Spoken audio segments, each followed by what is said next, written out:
gracias por compartir con nosotros a través de este espacio Entérate con Mayra. Mi compañero don Eli Helliger y una servidora, estamos con ustedes desde ahora, ¿verdad? Y hasta las 9. Hasta las 9. Para brindarles todas esas informaciones, no quizás con el mismo entusiasmo, porque estamos apenados por esa situación que ha ocurrido en San Cristóbal, pero sabemos que la vida continúa y lo más interesante de esto es que todo el pueblo dominicano se ha solidarizado y se ha unido para apoyar no solo moral, sino también económicamente. Económica y materialmente. Exactamente, y a través de las distintas instituciones del gobierno. San Cristóbal, estamos con ustedes porque lo que le ha ocurrido a San Cristóbal le ha ocurrido al país. Así mismo, Mayra, más de 20 personas fallecidas, una cantidad indeterminada de desaparecidos y todavía hay personas que están recibiendo atenciones médicas en diferentes centros asistenciales. Hay que destacar la rapidez con que actuaron las autoridades. Sí. Que acudieron. El presidente que de inmediato se trasladó al lugar. Se trasladó allá. Con varios de sus funcionarios. Y varios de sus funcionarios. Y hay que destacar también la participación del sector privado. Una institución bancaria aportó 30 millones de pesos para contribuir a la reconstrucción del daño causado por la explosión. Hay que esperar las investigaciones que ordenó el presidente de la República. Se la dio la investigación al J2, un organismo de inteligencia de las Fuerzas Armadas. Y una medida importante que ha tomado el gobierno, o sea, las autoridades, sobre todo hay que decir, es de oficializar las informaciones que han estado surgiendo desde el lugar de los hechos, y es porque muchas veces cuando varias autoridades hablan una por un lado y otra por otro, esto no solamente tiende a desinformar, sino a crear preocupaciones innecesarias, porque muchas veces esas informaciones no obedecen a la verdad. Entonces, eso de que se oficialice y que sea un organismo determinado quien lo haga, eso está muy bien, porque no solo con esto se respeta el derecho a la información seria y veraz que tiene la población, sino también a los familiares y a las propias víctimas, porque cuando se hablan distintas cosas que ni siquiera ocurrieron, se le está haciendo daño y creando preocupación de manera innecesaria. Yo a través del Facebook escribí a las personas que se abstuvieran de subir esas imágenes tan dolorosas de las víctimas, y es porque la gente a veces lo hace de manera indiscriminada, sin tomar en cuenta todo el daño que puede causar, e ignorando también que existe una ley, la ley 192-19 sobre protección a la imagen y el honor. Hay derecho a la imagen. Y a la intimidad familiar. Y rápidamente, señores, hay alguien que contestó inmediatamente esa información que yo subí, y fue la exdiputada Miriam Cabral, una persona a quien quiero mucho y que gozo de mi afecto y mutuamente, que fue la autora o la que propuso este proyecto, y ella dice que lo hizo atendiendo a la deshumanización, a la falta de humanidad con que la gente maneja este tipo de imágenes. Para que ustedes sepan que el subir una foto así, no autorizada, de una víctima, eso lo puede llevar usted a la cárcel. Mayra, y cambiando de tema, ¿el hombre despejó la incógnita? El hombre, ¿cómo es ese? ¿Quién no, es el hombre? Él dijo que se va a presentar nuevamente para ver si los dominicanos le eligen. ¿Y cuál es ese? El hombre número 1 de la nación. El número 1 de la nación, sí. En un breve discurso, primera vez que... ¿Sorprendió a todo el mundo? Sorprendió porque él, creo que estaba en Nueva York. Esperaban otra fecha, otro día y otra locación, y el presidente dijo, no, por aquí es que me voy. Por ahí, por las redes sociales. Usted sabe que la reacción que yo vi de la oposición como que no la entendí, porque vi que un dirigente del Partido de la Liberación Dominicana, o de la Fuerza del Pueblo creo, que lo que se cuestionaba no era que el presidente fuera a optar por un nuevo, se fuera a repostular, sino que el presidente, ellos iban a analizar por qué el presidente lo hizo antes de lo programado y en un lugar distinto al que él había anunciado. O sea, ¿qué tiene eso como que de análisis? Sí, tiene. Porque yo de política no sé mucho, por eso le pregunto a usted que maneja esos son más criterios, esos temas. Esos son criterios mercadológicos, criterios bueno. de los asesores políticos. ¿Eso obedeció a algún criterio mercadológico yo político? Creo que sí, yo creo que sí. Le dio resultado. Dio resultado, ¿verdad? Le dio resultado, sí. Entonces, bueno. Y él se inscribió el jueves pasado como ahí ante la Comisión de Organización de la Convención del PRM para optar. Es decir, que ya ese camino está despejado y la escena política comienza ya a definirse. Por un lado tenemos al PRM, Entonces tenemos a Abinader, Leonel y Abinader, y a Abel. Y Abel. Luego los partidos emergentes o minoritarios, porque tenemos ya tenemos Guillermo Moreno aparentemente no ha dicho que va. Tenemos a María Teresa Cabral. A la señora Antares del partido que dirige MINU, Opción Democrática. Sí. Y tenemos a Adelia. Adelia, ¿verdad? Nuestra, que nosotros la entrevistamos aquí. Sí, a la psicóloga. También tenemos al doctor Fulgencio Severino. Fulgencio Severino. ¿Usted no dice que va a ir como candidato, vicepresidente, candidato vicepresidencial de Fulgencio? Me han hecho varias ofertas. Las estoy evaluando. Sí, que hacerlos. Ay, Dios mío, entre toda esta tristeza hay que reírse, ¿verdad? Porque la vida continúa y pedirle a Dios pues fortaleza y que, bueno, nos ayude a seguir hacia adelante. Que nos siga iluminando el camino. Así es. Señores, nosotros ahora vamos a hacer una pausa porque vendremos con nuestro invitado en el día de hoy, no se muevan, que es el ministro de Obras Públicas y Comunicaciones, el ingeniero Deligne Ascensión, quien es además secretario nacional de organización del Partido Revolucionario Moderno. Así es que ya retornamos.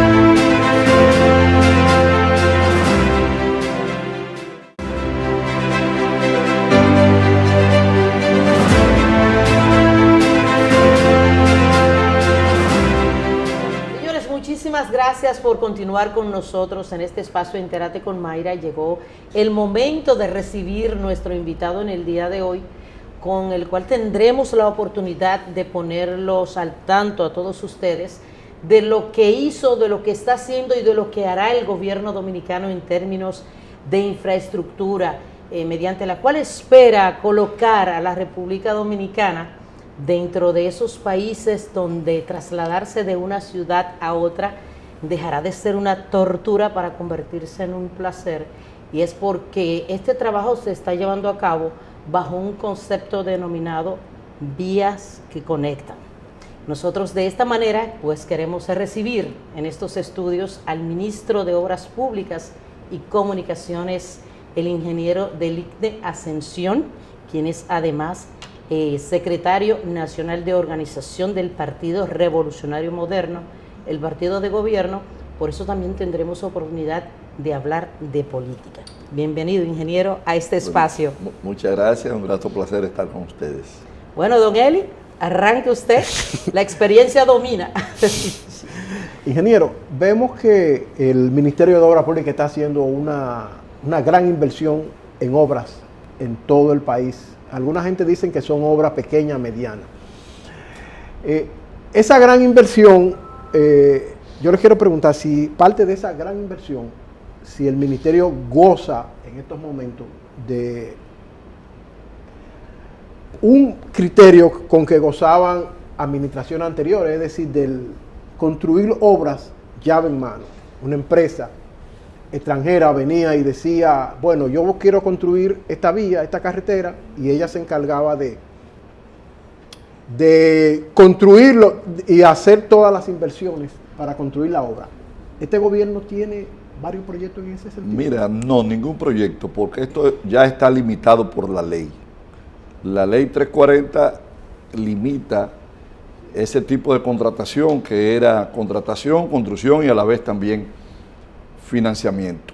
Las obras que está desarrollando el ministerio, en las que también hay grandes, porque yo diría que pocas obras aquí ha habido como los trabajos que se están desarrollando en la autopista Duarte y en un conjunto de obras en todas las regiones del país, con ese objeto de interconectar áreas y de potenciar el desarrollo económico de las mismas. Esa modalidad no existe ya, porque, te reitero, la ley la limita. ¿Con qué fondos desarrollamos los proyectos que ejecutamos en el Ministerio de Obras Públicas y Comunicaciones? Tenemos varias fuentes. Hay una fuente primaria, que es la que se deriva del presupuesto nacional de la República. Hay otro tipo de financiamiento que es a través del fideicomiso RD Vial, en la que en esta administración hicimos una primera colocación de unos 22.000 millones de pesos a través del fideicomiso RD Vial, que se pagan con el recaudo de los peajes. Y la otra fuente de inversión es a través del financiamiento de organismos multilaterales, llámese Banco Interamericano de Desarrollo, el Banco de Inversión Europea y el Banco Centroamericano de Inversión, y también de agencias como la JICA, la Agencia de Corea, que tienen en algunos proyectos determinados niveles de colaboración. Son las fuentes con las que desarrollamos estos proyectos a través del Ministerio de Obras Públicas y Comunicaciones. Hablamos de una inversión globalmente, más o menos de cuánto. Mira, la inversión hay que dividirla en dos tramos. Un primer tramo que abarca las obras ya entregadas, las obras terminadas, que ronda los 95.000 millones de pesos, y otra, incluyendo estos 95.000 y obras que están en curso, cuya inversión será a la hora de concluirse de algo más de 200.000 millones de pesos.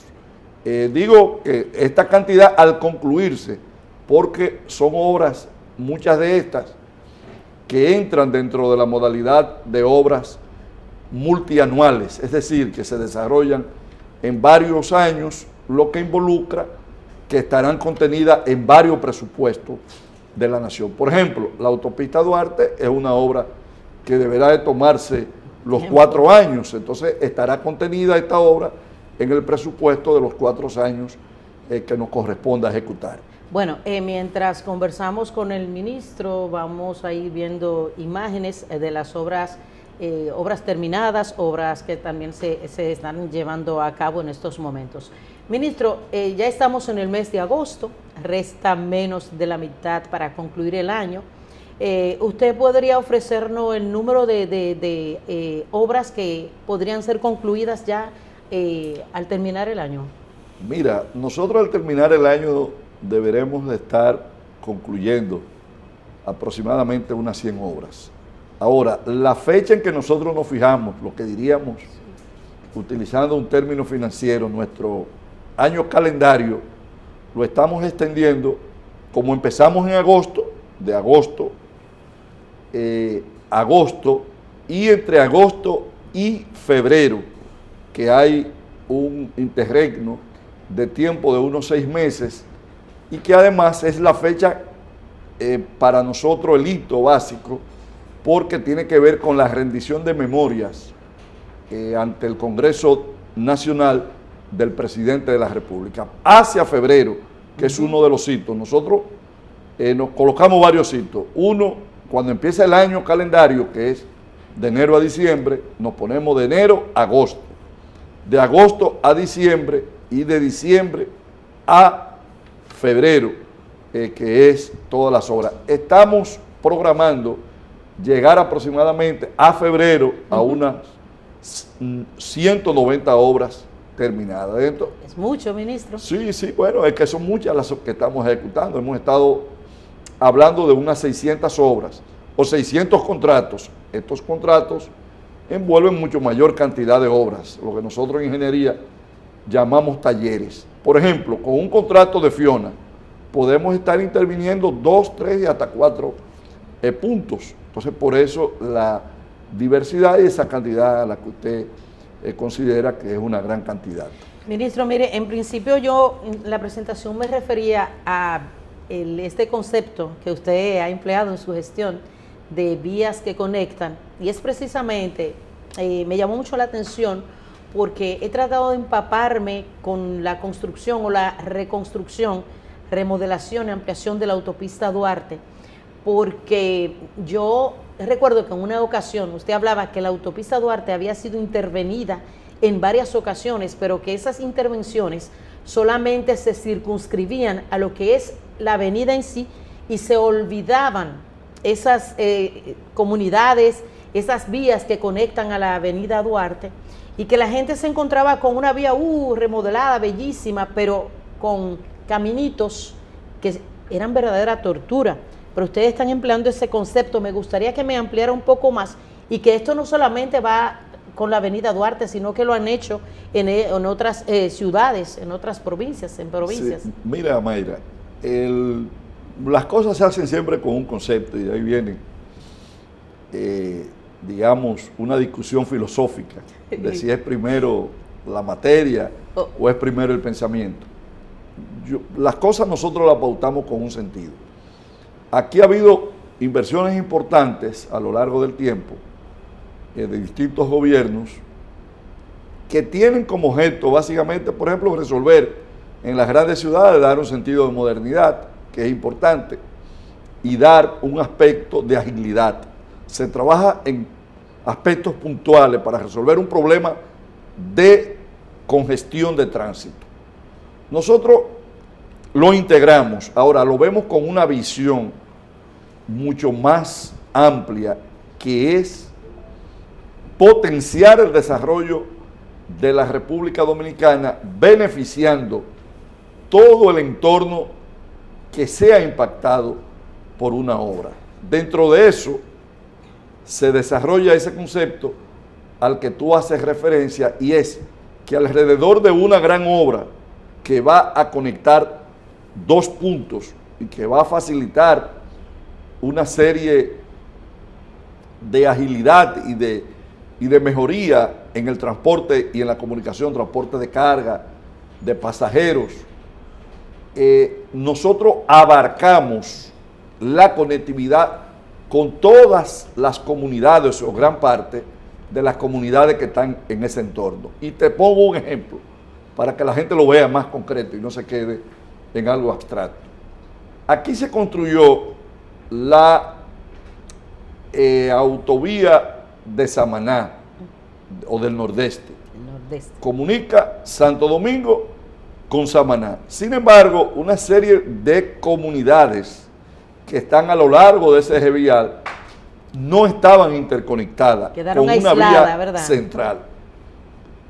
Las vías son los que al cuerpo humano es el sistema circulatorio. El sistema circulatorio tiene arteria, que haciendo un símil con las vías serían las carreteras troncales.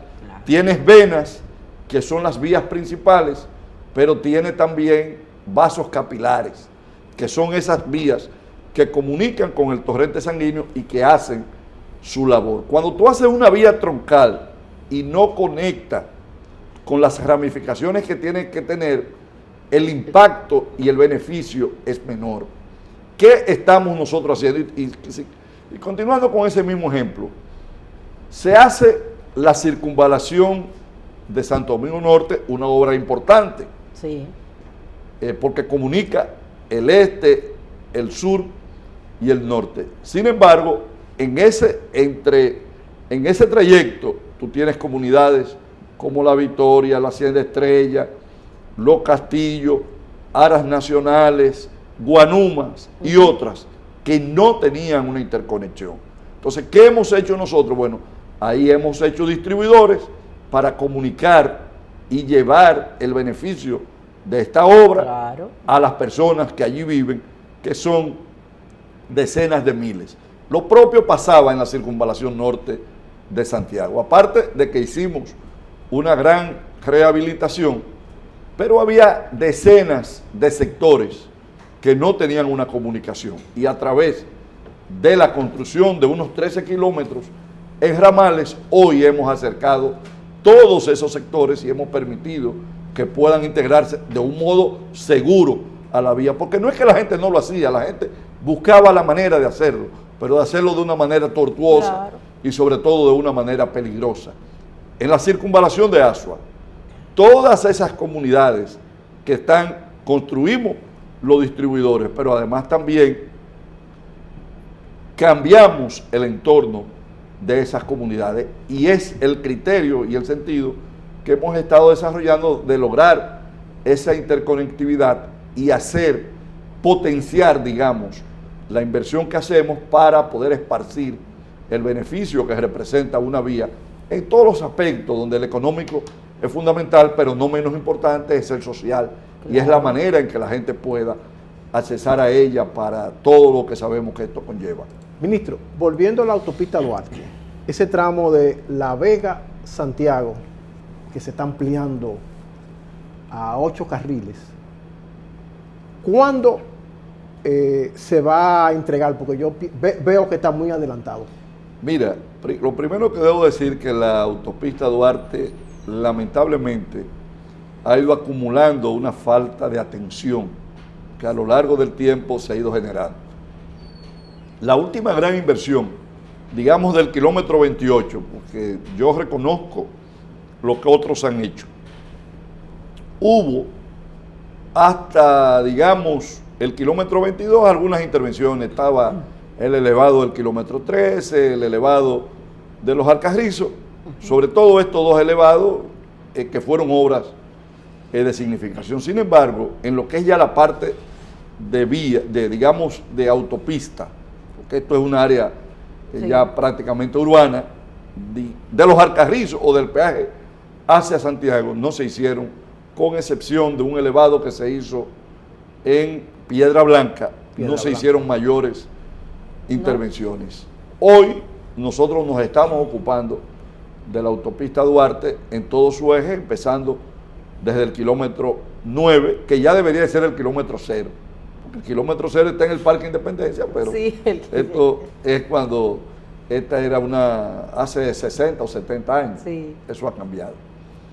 Esa parte que tú dices, que es la parte que más hemos enfatizado porque es la que mayor volumen tiene, entre Santiago, Moca, San Francisco y La Vega, se produce una interacción económica y social muy activa, en donde ese tramo es el que más se utiliza. Bueno, pues estamos desde las 7S de La Vega hasta Santiago llevándola a 6 carriles. 6 carriles. Estamos llevándola a 6 carriles. Esto conlleva la ampliación de unos 6 o 7 puentes que hay, ¿sí?, en este trayecto, y sobre todo en la entrada de Santiago, donde ya allí tiene una característica no de autopista, sino, digamos, de una vía, de una avenida ya urbana, porque está, desde que tú entras de donde está Odelpa hacia Santiago, eso ya tiene una característica urbana, sí, netamente urbana. Entonces, ese primer tramo que va desde algo antes de llegar a Odelpa, es decir, de donde está el distribuidor que va hacia el aeropuerto hasta la entrada de Santiago, yo te diría que a finales de este mes de agosto o principios del mes de septiembre lo estamos entregando. Lo que va de la Jarabacoa hasta ese punto, estamos hablando de octubre o noviembre, y a diciembre, o quizás diciembre, enero o febrero, estaríamos ya entregando todo el tramo restante, y con ello proporcionándole a ese tramo de la autopista Duarte la jerarquía y la importancia que necesita. Mire, ministro, nosotros vamos a hacer una pausa y vamos a conversar más adelante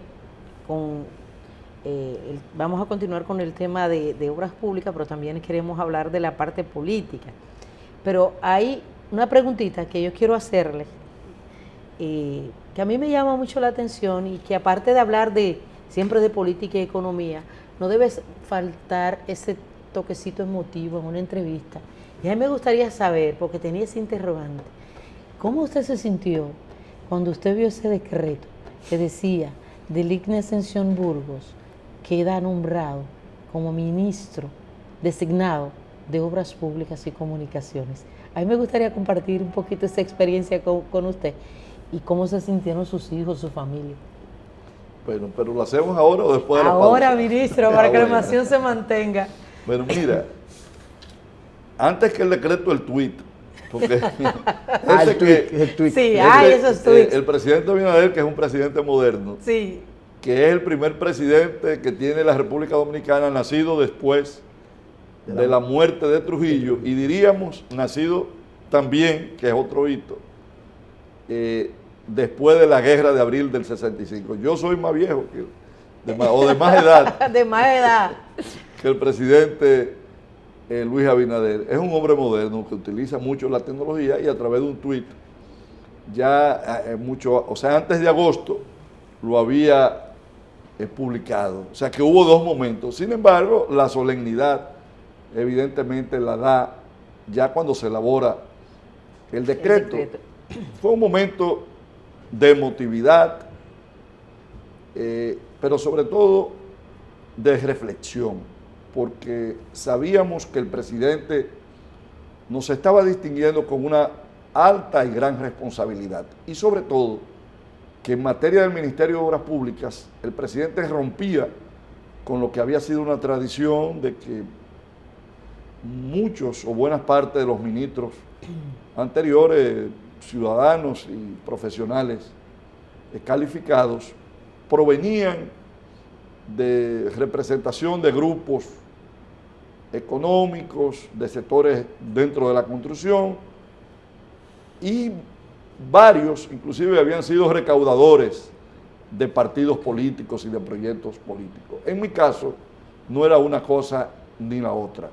No represento ningún tipo de grupo de interés, y en la práctica política no he tenido la función de ser un recaudador, sino más bien un armador y un vertebrador de cosas. Con esto entendí que el presidente quería dar un ejemplo de colocar al frente de una institución que tiene y debe de manejar muchos intereses a alguien que no fuera parte de los intereses legítimos que intervienen en un sector de la importancia del sector construcción.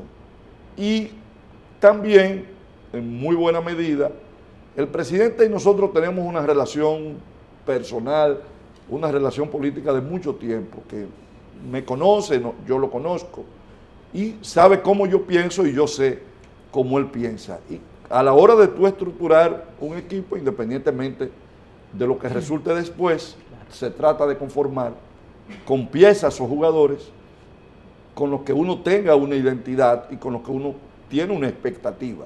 Entonces, esto evidentemente que para uno es importante. Pero además también, Mayra, todo militar quiere ser general, y sobre todo cuando es académico. Todo ingeniero, servidor público, la máxima aspiración es ser ministro de Obras Públicas, porque es la institución rectora de la construcción en cualquier país o de la infraestructura. Entonces, te reitero, para mí y para mi familia representó un momento de mucha emoción, de mucha satisfacción, pero sobre todo de hacer conciencia de que nos entrañábamos a un gran compromiso, tanto por la función como por la confianza depositada por el ciudadano presidente en nosotros.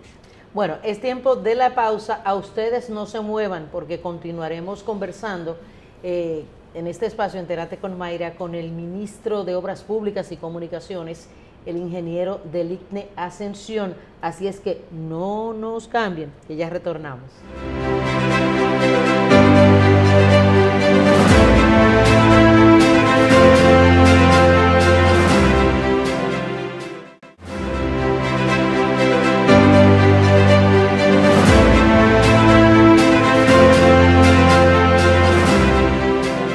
Ustedes gracias por mantenerse ahí en sintonía con este espacio Entérate con Mayra a través del canal 19 Cinevisión.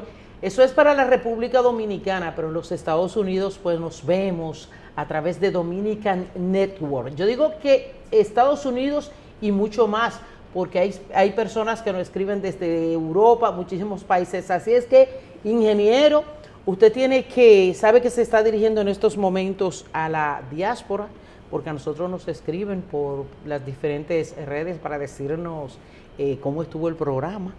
Y por eso para nosotros es un placer conversar con usted, porque yo sé que todos ellos, que aunque se van del país, mantienen sus raíces y les gusta ver a su país progresar y edificarlo de todo lo que se está haciendo en términos de infraestructura, eso los anima a retornar a su país y a hacer inversiones, que es muy interesante. Entonces vamos a continuar ahora con un poco de política, pero hay una parte muy interesante, don Eli, de la que usted hablaba antes de la pausa, que queríamos que el ministro nos tocara, que es un tema bien fuerte, lo que ha ocurrido en la República Dominicana, sobre todo en San Cristóbal, y la respuesta rápida que ha dado el gobierno. Lo vimos allá, junto al presidente también ahí. ¿Qué ha significado todo esto, ministro? ¿Qué le tiene Obras Públicas a la comunidad de San Cristóbal para volver para darle una manito, ayudarlo a seguir hacia adelante en medio de esta tragedia? Mira, ha sido un duro golpe para el país esta tragedia ocurrida en San Cristóbal, que envolvió la pérdida de tantas vidas, tantos hermanos dominicanos y de extranjeros, porque hubo 1 o 2 casos también de nacionales de otros países que fallecieron, y que tan fuerte impactó a este municipio de San Cristóbal. Hemos estado acompañando a las autoridades competentes en las labores, primero de auxilio. Estuvimos con ambulancias, con camiones de agua, con retiro de escombros para poder permitir el acceso de los bomberos a áreas que todavía no habían podido penetrar para controlar el fuego, luego a los equipos de rescate para que pudieran entrar a esos lugares. Hemos procedido a trabajar junto a otras instituciones como la Oficina Nacional de Vulnerabilidad, ONESVIE, en la evaluación de las infraestructuras que resultaron afectadas en el entorno, para ver cuáles de estas infraestructuras habría que demoler o cuáles habría que tener determinados niveles de intervención a los fines de que no se fueran a constituir en el futuro en una fuente de la ocurrencia de otras catástrofes. Entonces hemos estado acompañando en una labor bien difícil, pero que con el auxilio del gobierno, que le ha dado, atendiendo en esta etapa la parte humana, la parte solidaria, a los familiares de los fallecidos, a los heridos, en la atención, en cubrir la parte de su medicación, a los comerciantes que han sido también afectados, dándole incentivos y apoyo para que puedan a la mayor brevedad posible reasumir sus actividades. Y en sentido general es el propósito del presidente y del gobierno tratar de que esta comunidad vuelva a la normalidad. Se le ha dado apoyo psicológico a los familiares, ha habido una atención del parte del gobierno hasta donde es posible, porque nunca será posible poder restaurar y devolver las personas que fallecieron allí. Esto no será, inclusive aquellos heridos, el borrar de sus memorias ese evento, van a transcurrir mucho tiempo, pero la vida continúa, y lo más importante es, en este momento, después de la ocurrencia de este hecho, es que se pueda volver a la normalidad en esta querida provincia y sobre todo en este municipio de San Cristóbal.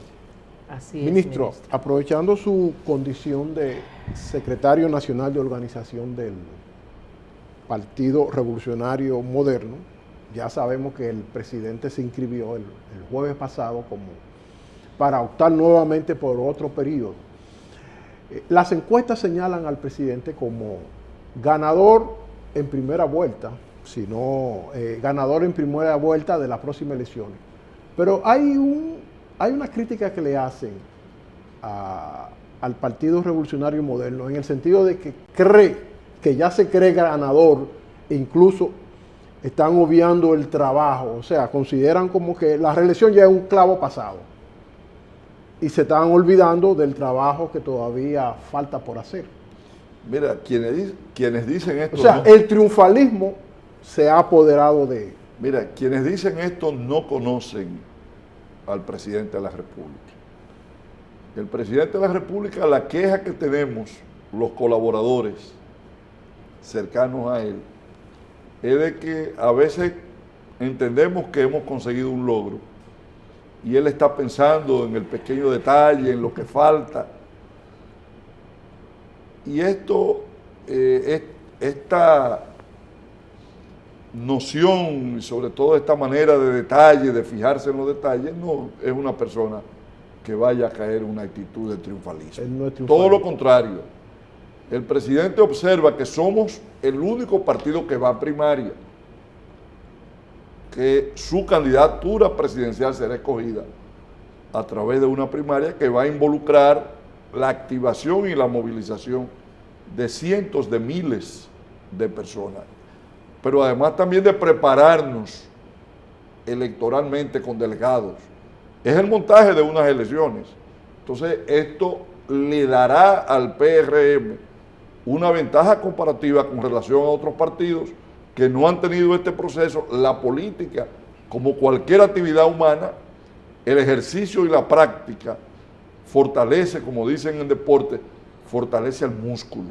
Entonces, esta actividad, esta calitecnia que representará de movilización, de llevar gente, pero además también de monopolización de la atención pública, porque la atención hoy está colocada en el PRM como la única organización que va a desarrollar un proceso de esta naturaleza, mientras las otras organizaciones no lo han hecho. Entonces, esto nos coloca en una situación, te reitero, de ventaja. Ahora, Eli, lo más importante, y es la bandera fundamental que lleva el PRM, es el ejercicio de gobierno que ha hecho el presidente Luis Abinader.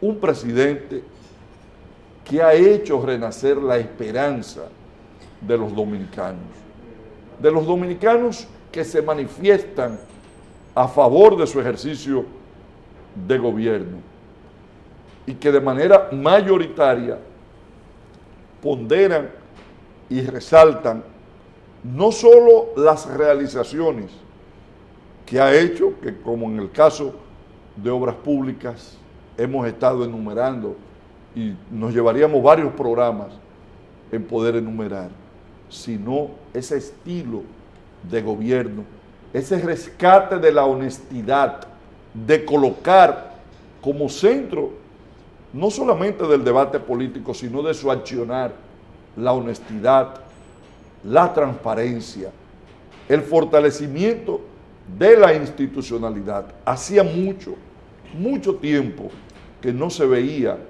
en el ejercicio del gobierno una persona comprometida con estos valores, no de pose, no de actitudes politiqueras, sino, como es en el caso del presidente, una práctica de vida fundamentada en una familia con fuertes valores cristianos y morales, como lo es doña Zula, la mamá del presidente, pero como lo fue un distinguido ciudadano de este país, el doctor Rafael Abinader.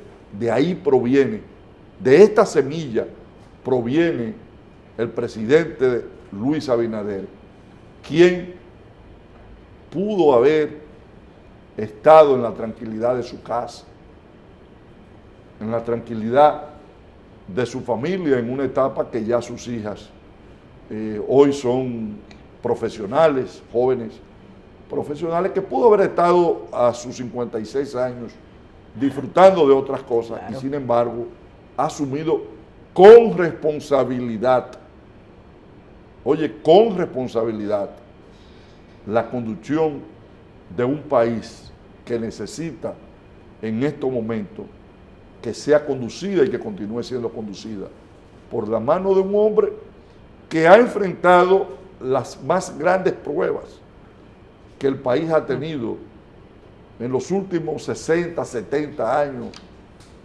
como ha sido el manejo de la pandemia, el manejo de un contexto internacional, pero también de un ejercicio de gobierno de unos 16 años, de los varios gobiernos que tuvo el Partido de la Liberación Dominicana en sus dos versiones, Fuerza del Pueblo y PLD, que sumergieron a este país en la desinstitucionalización y que de ello ha estado rescatándolo el presidente. Fíjate que el presidente recoge ese sentimiento del pueblo dominicano que cansado y que pasando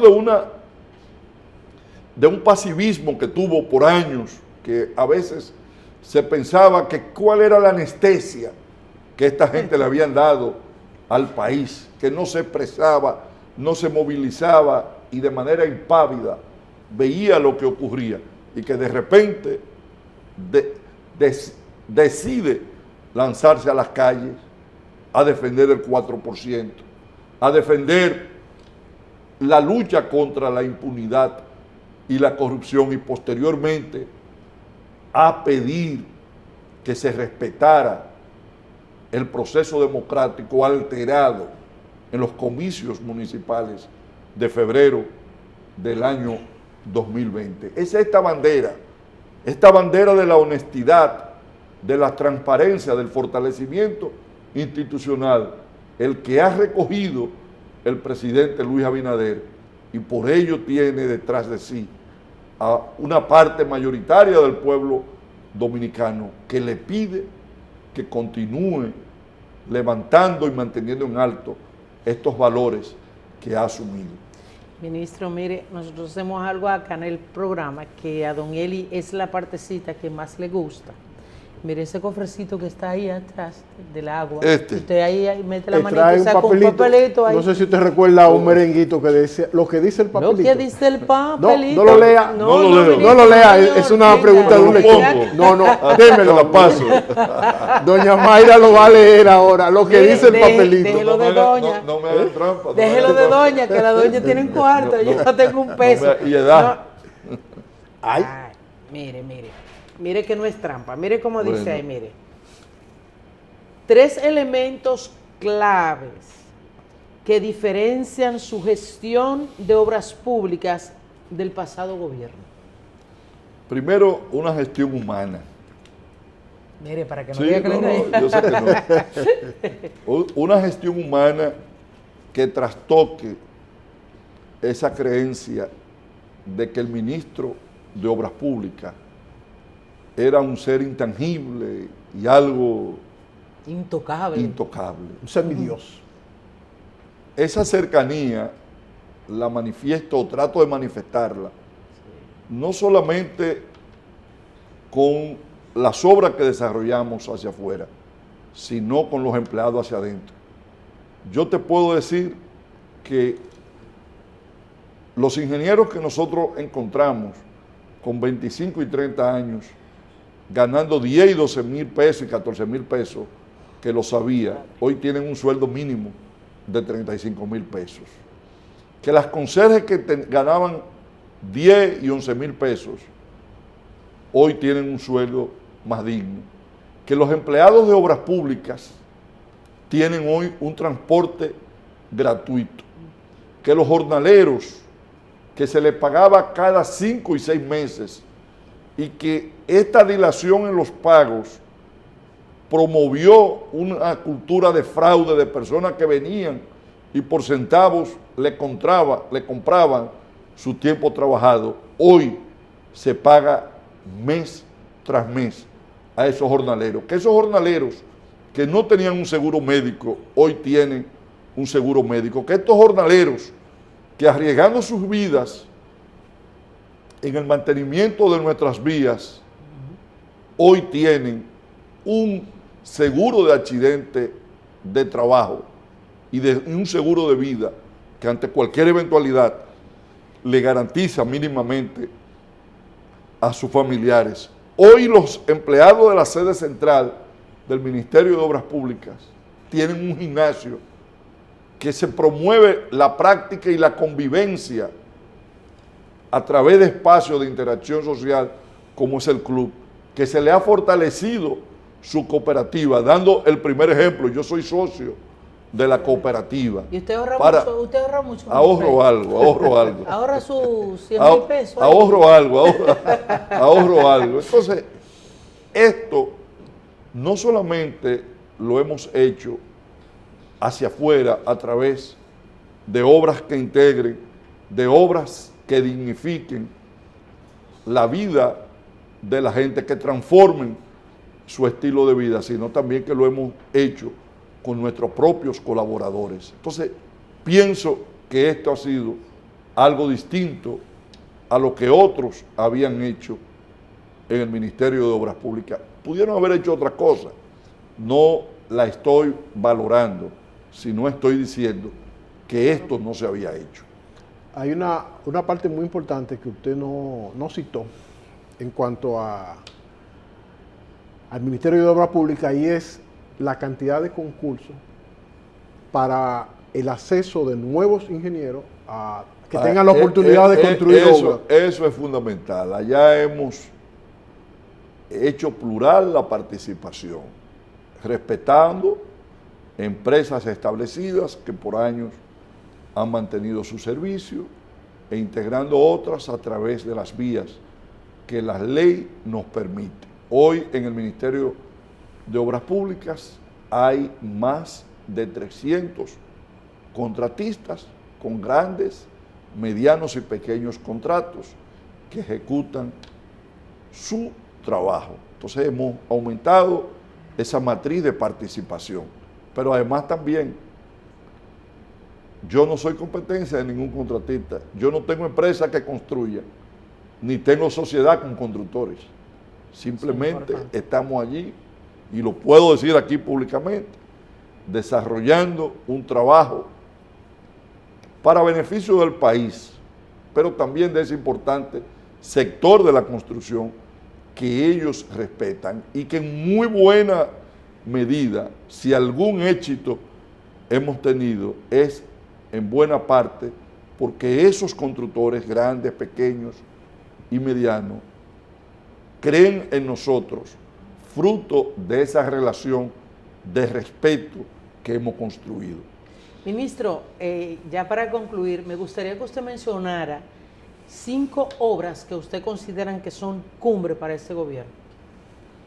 Autopista Duarte, las circunvalaciones, que es un conjunto de obras que estamos desarrollando, la construcción de aceras y contenes, estamos desarrollando probablemente el más abarcador plan de construcción de aceras y contenes, la implementación de nuevos programas donde están bacheo 24/7, el fideicomiso RD Vial, Parqueate RD, con el que estamos desarrollando. No te estoy hablando de obras, te estoy hablando de programas. Y puedo también hablarte de obras, puedo hablarte de esas obras de interconexión que estamos haciendo, que ayudan a complementar circuitos que faltaban.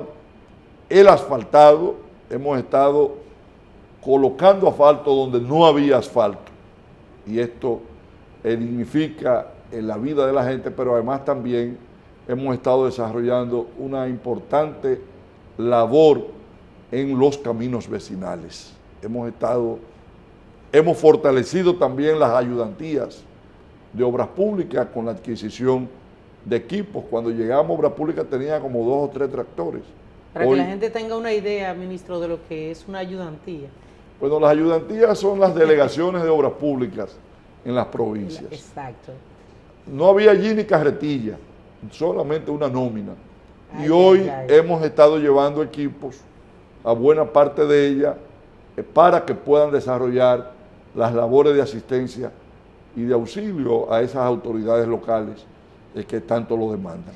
Bueno, ministro, de esta forma concluimos por el día de hoy este espacio. Gracias a usted por haber sacado su tiempo. Sabemos todos los compromisos que tiene para compartir con toda nuestra teleaudiencia a través de este espacio Entérate con Mayra.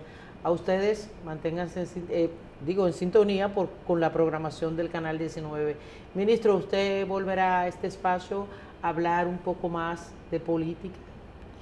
Cuando usted vuelva a invitarme. Señores, mantengan la sintonía con la programación de este Canal 19. Feliz domingo y nos vemos el próximo, Dios mediante. Bendiciones.